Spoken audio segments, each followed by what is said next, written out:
muchas cosas como que no tienen explicación.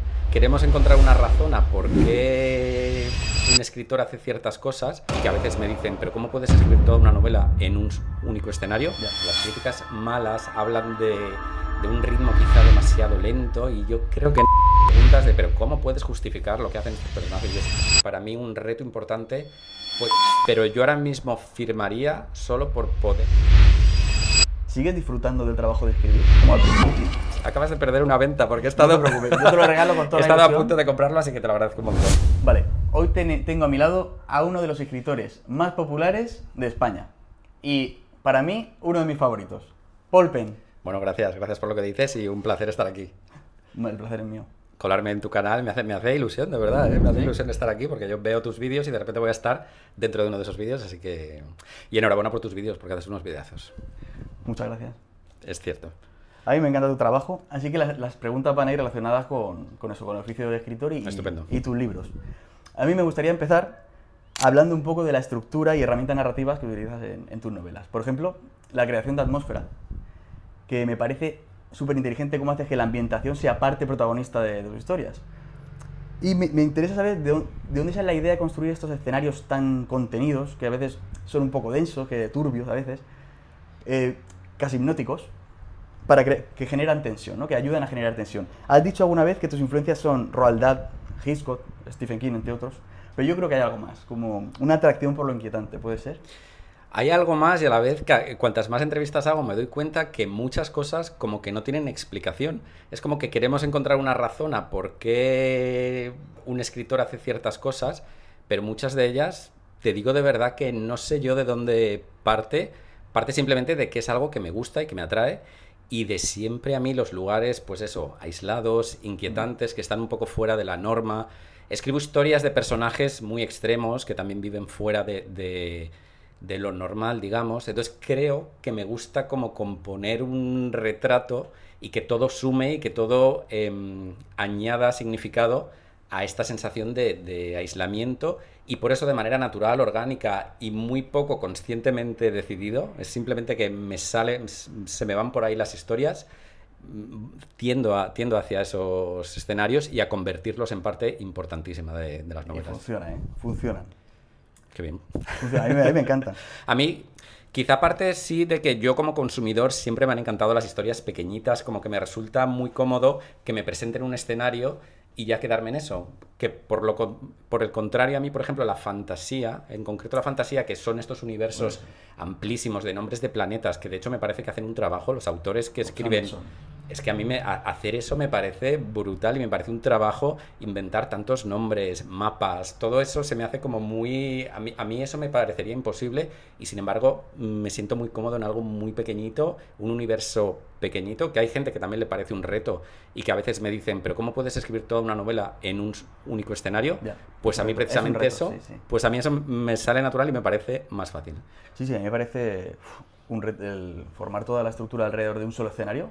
Me parece ingenioso, una obra de ingeniería, ¿eh? Sí, hay que aprovechar cada rincón y cada pequeño elemento de ese escenario.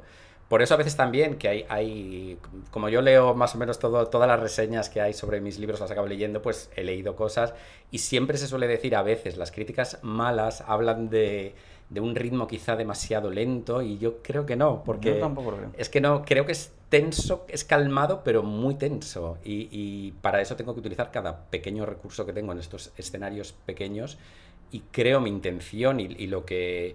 Y sé que se consigue, porque sé que quienes disfrutan de mis lecturas, lo que unos critican, otros lo valoran, como lo valoro yo, es ese hacer de algo muy pequeñito, algo muy tenso, y que la calma sea, o sea, que la tensión sea una calma tensa. Es que es un punto que me gusta y que busco, por lo tanto nunca me lo puedo tomar como algo malo.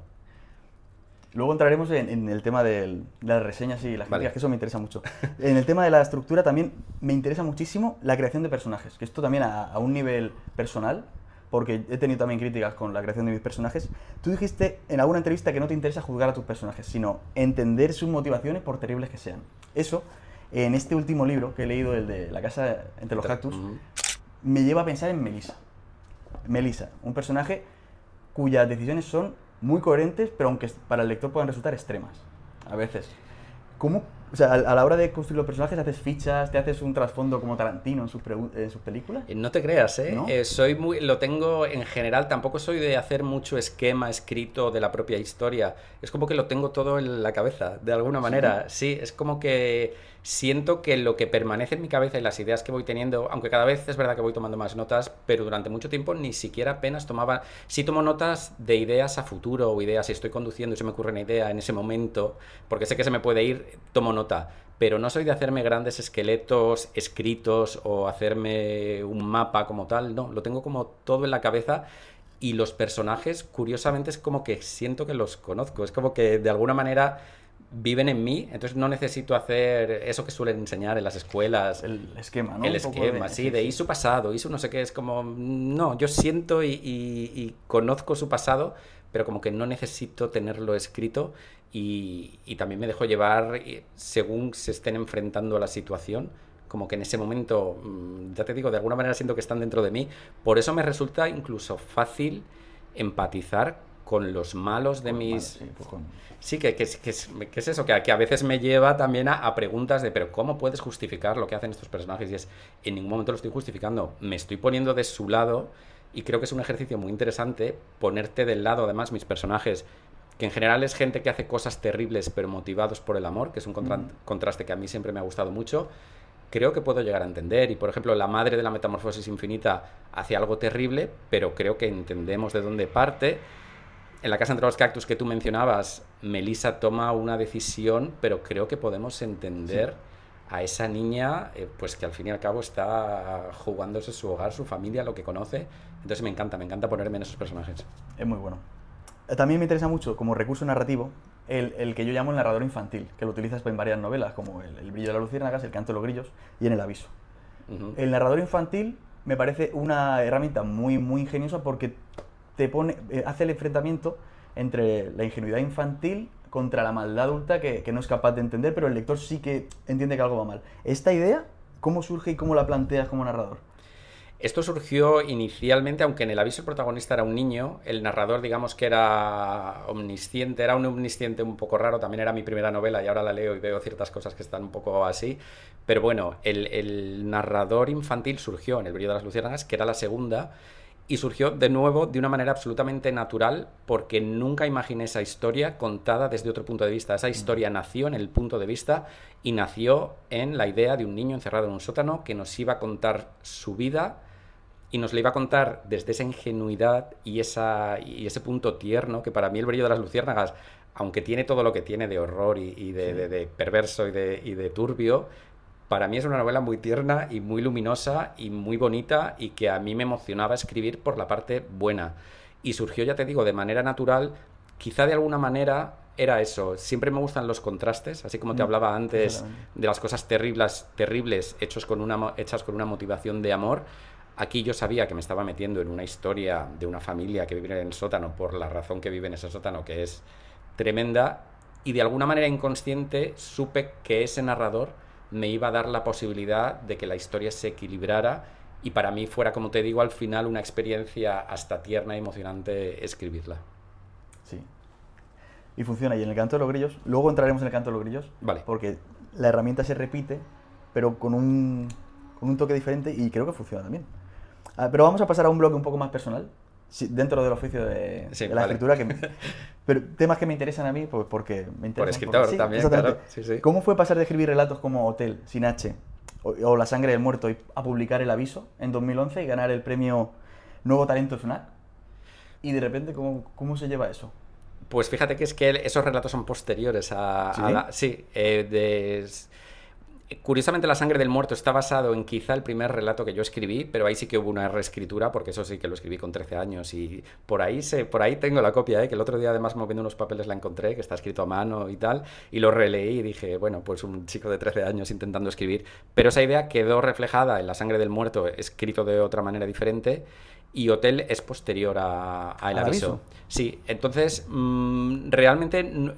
lo que te decía es como que todo al final es menos consciente de lo que uno cree y a lo mejor al verlo a posteriori parece que hay como un proceso y una estrategia y al final siempre he escrito un poco lo que quería escribir en el momento. Cuando sentí que tenía una idea lo suficientemente amplia para escribir una novela escribí el aviso, y luego ha habido situaciones en las que he preferido escribir relato porque el relato es algo que me gusta. Tengo una colección, 13 historias, que estoy deseando que salga en papel. Es como un reto que tengo ahí todavía, que salga en papel, porque está en audiolibro y está en digital, pero no está en papel todavía. Y ya te digo, hay menos estrategia y menos decisión consciente detrás de muchas de las cosas que escribo. Simplemente es escribir lo que en ese momento quiero escribir. Pero ¿y cómo se afronta el cambio de escribir porque te gusta, haya ser reconocido y tú... Eso, o sea, con mucha intención y mucho por amor al arte al principio, porque yo en el fondo siempre quise ser escritor y soñaba con la idea de ser escritor, pero bueno, tú también sabes lo difícil que es es muy difícil realmente. Entonces yo como que lo iba dejando, empecé a trabajar yo estudié comunicación audiovisual, empecé a trabajar en prensa, en revistas, entonces trabajaba escribiendo, con lo cual estaba satisfecho igualmente, pero bueno, yo escribía sobre cultura pop, música, entrevistas a grupos musicales, era un trabajo muy guay, la verdad, estaba muy contento, pero siempre tenía esa cosa de querer ser escritor y escribir ficción, mis novelas, y cuando se me acercaban los 30 años, que en aquel momento me parecía mucho, me puse un ultimátum, dije, o escribo ya esa novela que quiero escribir, o te olvidas de la idea de ser escritor y sigues tan contento por esta otra carrera que estás teniendo. Ese ultimátum me vino bien y lo que te digo, en ese momento sí encontré una historia que dije, bueno, esto me da para novela. ¿Recuerdas la sensación de, bueno, esto yo creo que me da para novela? Y ahí escribí el aviso y bueno, pues funcionó, pero bueno, ya te digo, hay que confiar en el talento de uno, pero hay tantas circunstancias que bueno, tú lo escribes con tu mejor intención. De hecho, la parte más frustrante de mi carrera, recuerdo ese momento de haber acabado la primera novela, que como escritor te crees que, wow, he acabado una primera novela, y es difícil de conseguir. Hay muchos que se quedan en el camino de no acabar ni siquiera la primera novela. Pero claro, acabas esa novela, ¿quién eres tú? ¿Quién te va a publicar esto? ¿Quién se va a interesar en lo que tú has escrito cuando, como tú, hay 100.000 otros aspirantes a escritor? Eso lo recuerdo muy frustrante y tardé en encontrar editorial que me publicara el aviso. ¿Aún ganando el premio reconocimiento FNAC? Es que se fue con la novela ya publicada. Sí, vale, eso ya fue, ya con el aviso, cuando ya existía el aviso, ahí el FNAC dijo, me dio el premio ese nuevo, más que un premio era como una mención, nuevo talento FNAC, 2011 fue aquello. ¿Y cómo es tu relación con tu propia obra? Cuando escribes un libro, muchos escritores dicen que no quieren volver a leer ese libro porque si lo leen, creo que he comentado algo antes, si lo leen siempre cambiarán algo con el aviso. Siempre dicen, si lo vuelvo a leer, voy a mejorarlo o cambiarlo. Sí, de hecho hubo una tentación en algún momento, porque ahora que ha habido reediciones de mis novelas, gracias al Brillo de las Luciérnagas, ya que ha habido como un nuevo boom de mis novelas, se han reeditado todas, y hubo una ligera tentación de quizás reescribir algo, quizá el aviso, habría cosas que yo ahora leo y las sé perfectamente que las escribiría de otra manera, y quizá esta manera creo que sería mejor, pero luego dije no, voy a respetar al escritor que yo mismo era en 2009, 10, 8 cuando escribí aquello, y eso es lo que yo supe escribir en ese momento, y me parece bien que quede como recuerdo del escritor que yo era en ese momento, que ese escritor se ganó la confianza de una editorial para publicar ese texto tal y como estaba. Entonces duró muy poco la tentación, ¿eh? Fue una tentación muy leve, pero luego no, al final queda todo escrito como está y se va a quedar así para siempre porque así es como lo escribí. Y mi relación con lo escrito va cambiando con los años. Lo que sí tengo es la reacción inmediata. Por ejemplo, ahora El canto de los grillos no lo puedo leer. ¿No lo puedes leer? O sea, no lo puedo... Lo puedo leer, pero prefiero no... Cuando la acabo de publicar, es como que... No sé por qué. Luego ya pasa el momento y sí lo puedo leer con normalidad. Incluso con cariño, ¿no? Con cariño y a la vez también te iba a decir con objetividad. También me doy cuenta de, esto a lo mejor hubiera sido mejor así...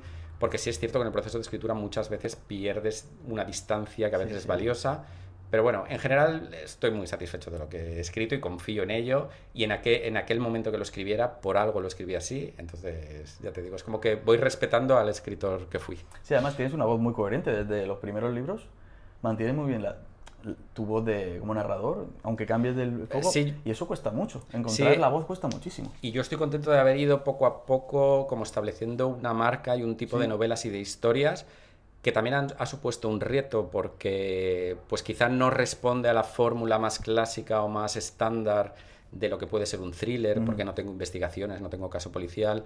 Hago como un suspense, thriller, contenido. El otro día, precisamente, una reseña hablaba de suspense íntimo y me encantó esa mención de suspense íntimo porque siento que es verdad que es como un suspense contenido y humano, casi doméstico en muchas ocasiones.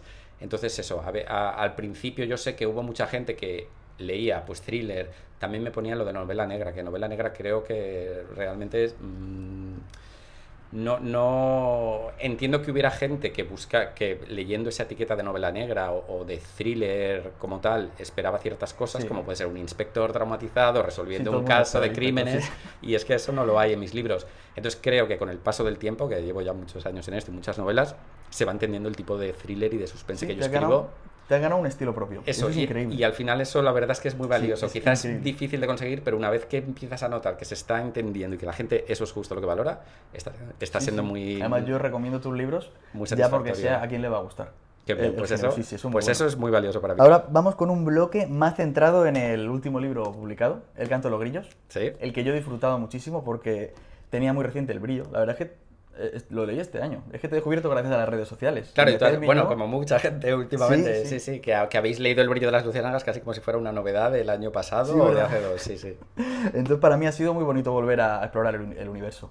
Sí, además ha sido de los afortunados que habéis tenido que esperar un año. Que hay gente que lo leyó en 2013, le gustó mucho y han esperado 12 años a que hubieran una continuación. Muy fácil volver a conectar con los personajes porque los tenía allí. Muy frescos, sí. Entonces, leyendo El canto de los grillos, me venía una pregunta a la cabeza. ¿Cuánto hay de esta nueva entrega pensada ya desde que escribías el brillo de las luciérnagas? ¿Tenías ahí algunas cositas plantadas? No, ¿nada? La verdad es que no. Y yo en todo momento, y de hecho hasta hace un año, yo decía que todas mis novelas eran autoconclusivas porque de verdad lo eran. Aunque luego, ahora, también a lo mejor tendemos a reescribir un poco la historia, pero sí es cierto que El brillo de las luciérnagas, publicada en 2013, terminaba con un epílogo situado 15 años después.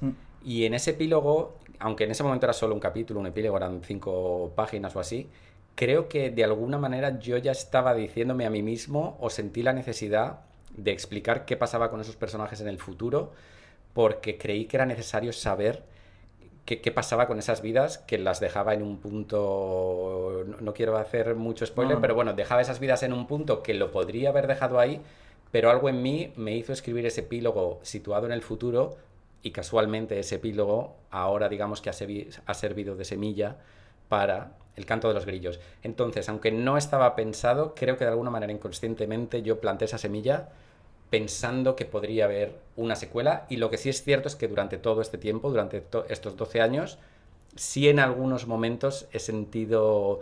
sería muy interesante, sería muy interesante ver qué pasó con esos personajes. Parece que sí que rescatas algunas cosas, vuelves a algunos puntos que ya estaban... Es que no quiero hablar mucho para no hacer spoiler, pero yo pensaba que sí que habías dejado alguna cosita por ahí. Mira, aquí a lo mejor vuelvo y le doy la vuelta. Pues eso ha sido un trabajo, fíjate, a posteriori que he hecho de releer... los escritores, por mucho que hayamos escrito las historias, luego al releerlas después de tanto tiempo hasta nos sorprendemos de cosas. No me acuerdo de memoria, no me acordaba de memoria de la novela, aunque crea que sí. E hice una labor como de investigación y de buscar todo lo que pudiera encontrar a lo que poder dar otro significado u otra respuesta, aunque en aquel momento quedara abierto y no me planteara dentro de 12 años o en una posible secuela le voy a dar respuesta. Quise dar una respuesta en esta secuela para que quedara para que se complementaran lo máximo posible. Y eso me lleva a la segunda pregunta de este bloque, porque a mí la propia máscara en la portada me resultaba incoherente. O sea, no entendía qué pintaba la máscara. Entonces, y ahora ya lo entiendes, tiene todo el sentido, vale. Y digo, en esta entrega, ¿cuánto hay de respuesta a los fans? Porque seguro que has visto reseñas, críticas que te decían, no me gusta el tratamiento a este personaje. ¿Cuánto hay? Ya, pues eso sí que es ya más difícil de diferenciar, porque claro, también es mucho tiempo. La novela, aunque ha tenido un boom hace 2 años, la verdad es que siempre ha funcionado muy bien. En Estados Unidos funcionó muy bien. Entonces, en Estados Unidos, de hecho, funcionó tan bien que he leído un montón de reseñas. De hecho, el grueso de reseñas del brillo de las luciérnagas provenía de lectores norteamericanos. Y claro, eso me dio un feedback brutal y súper valioso. Entonces no sé decirte hasta qué punto me ha podido influir esa reacción a eso que ocurre en la parte 1 del brillo de las luciérnagas y que constituye al final una de las grandes sorpresas que hay en El canto de los grillos. No sé si me ha influido o no. No lo sé. No sé. Cuando leí el libro, me vino a la cabeza la idea de que esta forma de abordar el mismo misterio, pero desde un punto de vista diferente, con diferentes personajes, era algo que ya había hecho Carlos Ruiz Zafón en la saga del Cementerio de los Libros. Entonces, Por curiosidad, ¿hay algo de inspiración de esta escritura coral en tu libro? ¿Hay alguna...? No, concretamente en él, y no he tomado como modelo nada más que El brillo de las luciérnagas, bueno, y todas las referencias que tenga yo ya metidas en mi cabeza de serie, de pues todo lo que leemos y consumimos. Supongo que todos hemos visto y leído un montón de secuelas, de segundas partes, entonces, de alguna manera he querido dar la segunda parte que yo querría ver del brillo de las luciérnagas, y he tratado de ser lo más continuista posible. Yo quería volver a dar el brillo de las luciérnagas con otro enfoque, con sus sorpresas y con su voz diferente, pero no quería traicionar ni un poquito el espíritu, el tono y la atmósfera del brillo de las luciérnagas, y para mí un reto importante fue conseguir una secuela digna, digamos, de la primera, y por eso es lo que más tomé como referencia para la segunda fue el brillo de las luciérnagas. Pero también es una puerta de acceso diferente al mismo. O sea, si alguien podría leerse El canto de los grillos sin haber leído El brillo y entender de qué va el brillo de las luciérnagas. Y está pasando. Hay gente que ya me está diciendo que ha leído El canto de los grillos y ni siquiera sabían que existía el brillo de las luciérnagas y lo han entendido. Entonces, eso también está muy bien. Sí, eso también lo tuve en mente, ¿eh? O sea, la verdad es que fue un trabajo de pensar en muchas aristas y muchos puntos de vista que podía tener la novela, muchos tipos de lectores. También pensé en los lectores que lo habían leído hace 12 años, los que lo acababan de descubrir. Ha sido como había que hacer un mecanismo, o tomé una serie de decisiones. Yo estaba muy satisfecho, muy orgulloso con las decisiones, creí que eran las correctas, y por la respuesta que estoy recibiendo, la verdad es que estoy muy contento con lo que ha pasado, la verdad, con El canto de los grillos, porque de alguna manera también sentía que me la jugaba un poco. Volver a la que es tu novela más querida o más popular en este momento tenía cierto riesgo. También te digo que desde la primera palabra, la primera frase que escribí del canto de los grillos, no sé por dónde, la tienes ahí, que replica exactamente de otra manera el comienzo del brillo de las luciérnagas.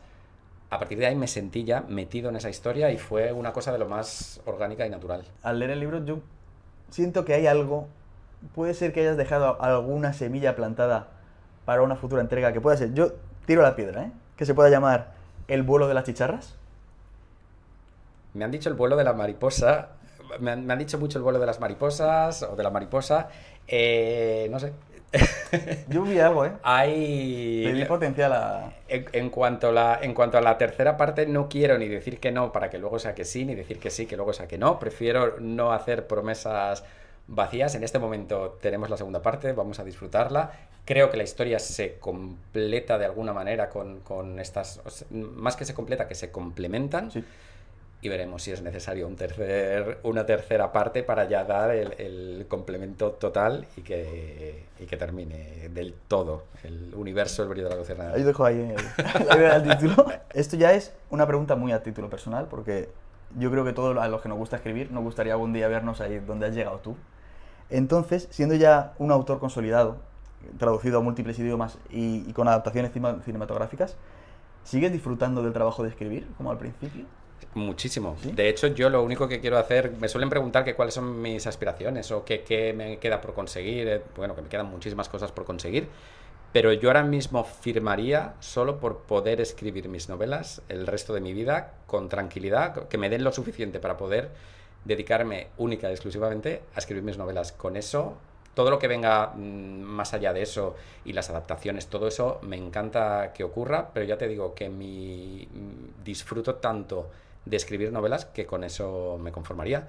Así que la respuesta a tu pregunta, si se sigue disfrutando, absolutamente, y casi más porque el hecho de tener lectores, saber que hay lectores esperando lo que escribo y ver que lo disfrutan, para mí eso es lo mejor, y es algo que sé lo que es no tenerlo, precisamente lo que te comentaba antes, de escribir esa novela que no sabes para quién la estás escribiendo, que a las editoriales al principio no les interesa. También los primeros lanzamientos pues cuesta hacerse un público, entonces ahora mismo valoro muchísimo lo que ha ocurrido y saber que tengo tantos lectores que están esperando mis historias. Con eso estoy feliz. Bueno, para terminar, una pregunta rápida. ¿Qué libro estás leyendo ahora mismo? Estoy leyendo ahora mismo El efecto deseado, de Guillermo Alonso. Pues me lo apunto, eso no lo conocía. Está en Seix Barral y Guillermo Alonso tiene ya unos cuantos libros. Este es como el primero que saca en una editorial así como grande, digamos. No me gusta diferenciar entre editoriales, pero bueno, la saca en Seix Barral y escribe de maravilla. Es de esos autores que leerlo es una delicia por lo bien que escribe. Pues me lo apunto. Guillermo Alonso, El efecto deseado. ¿Y un thriller que recomendarías a nuestros seguidores? Pues es que se me ocurren 1000, pero últimamente está por mi cabeza La isla de las tormentas de Ken Follett. Vale. Me parece que además tiene lo que te hablaba antes del suspense íntimo y como muy humano.